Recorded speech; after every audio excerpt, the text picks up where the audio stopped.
Nous sommes très heureux d'avoir atteint, grâce au soutien des collectivités territoriales et de l'État, plus de 70 entreprises de biotechnologie, plus de 20 laboratoires de recherche, 18 plateformes technologiques et plus de 2000 personnes travaillant sur le site. Et l'objectif, c'est vraiment d'atteindre en 2025 plus de 10 000 emplois sur le site, y compris l'hôpital.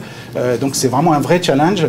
Et au niveau entrepreneurial, de doubler le nombre d'entreprises que nous avons et tripler le nombre d'employés dans ces entreprises avec plus de 3 000 emplois d'ici 2025. Donc notre innovation, elle est la suivante.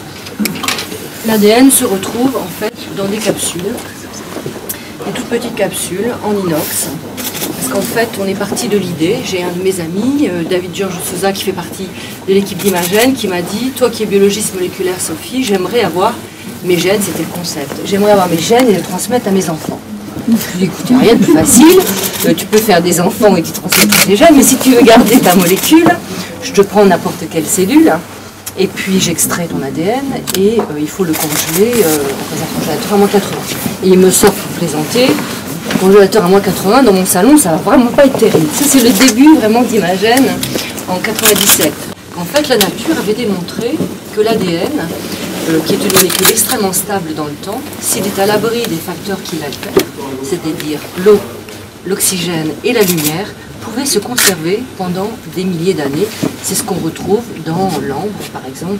Tout le monde a entendu parler des insectes qui ont été piégés dans l'ambre et on a pu récolter de l'ADN. Donc nous avons recréé ce que la nature avait très bien fait, c'est-à-dire des conditions sans eau, sans oxygène et à l'abri de la lumière pour pouvoir conserver l'ADN pendant des temps extrêmement longs et à température ambiante, donc affranchi des contraintes et des coûts liés au froid.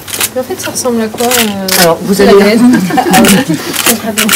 Alors, concrètement, vous avez dans chacune de vos cellules 2 mètres d'ADN. C'est une molécule, donc c'est l'alphabet de votre identité à vous, qui est propre. C'est un long filament qui est très très enroulé, d'où la forme des chromosomes. Ça vous vous rappelez peut-être voilà, des chromosomes, donc ce sont des filaments d'ADN. Et dans chacune des cellules, il y a 2 mètres de ce filament, qui est le code en fait de la vie. C'est un peu l'ADN, c'est le cerveau de la cellule, c'est là où il y a absolument toutes les informations.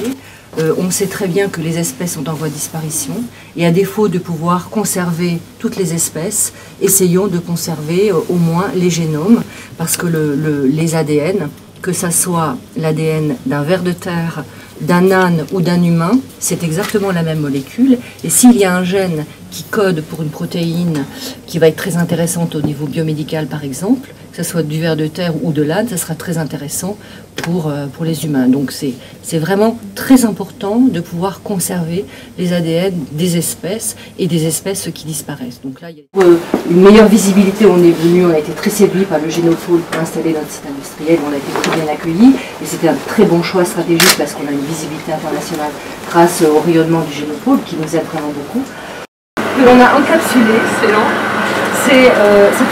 un fuchsia qui était en voie de disparition et avec donc c'est celui-ci et avec le muséum a réussi à sauvegarder cette espèce et il y a toute l'historique de cette plante et avec leur autorisation on a encapsulé pour nos invités de marque de l'ADN de fuchsia qu'on vous offre avec sa petite histoire.